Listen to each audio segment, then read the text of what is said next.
Year India نے حلال اور جھٹکا کھانے سے متعلق تنازع پر ایک قدم اٹھایا۔ ٹاٹا گروپ کی ملکیت والی اس کمپنی نے کہا کہ وہ اب فلائٹ میں پرواز کے دوران ہندوؤں اور سکھوں کو حلال کھانا پیش نہیں کرے گی۔ ساتھ ہی مسلم میل کو اب اسپیشل میل کے نام سے جانا جائے گا۔ اسپیشل میل کا مطلب حلال سرٹیفائیڈ کھانا ہوگا۔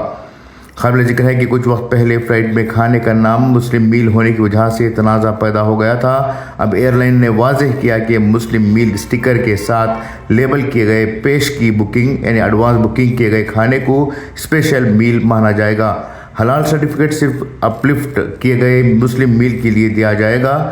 سعودی سیکٹرز پر سبھی کھانے حلال ہوں گے۔ حج پروازوں سمیت جدہ، دمام، ریاض، مدینہ سیکٹرز پر حلال سرٹیفکیٹ دیا جائے گا۔ گزشتہ کچھ مہینوں سے ایئر انڈیا پرواز کے دوران کھانے کو لے کر تنازع کا شکار تھی۔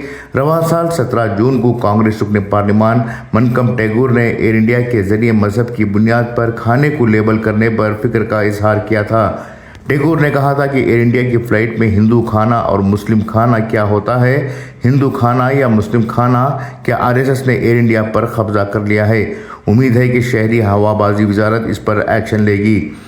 اس ٹویٹ کے بعد ایئر انڈیا نے ٹاٹا گروپ نے اہم فیصلہ لیتے ہوئے کہہ دیا ہے کہ اب مسلمانوں کا جو کھانا دیا جائے گا اسے اسپیشل میل کا نام دے کر مسلمانوں کو پروسا جائے گا، جبکہ دوسرے مذاہب کے لوگوں کو نان حلال یا پھر ویج کھانا پیش کیا جائے گا۔ بیورو رپورٹ، انقلاب نیوز، نئی دہلی۔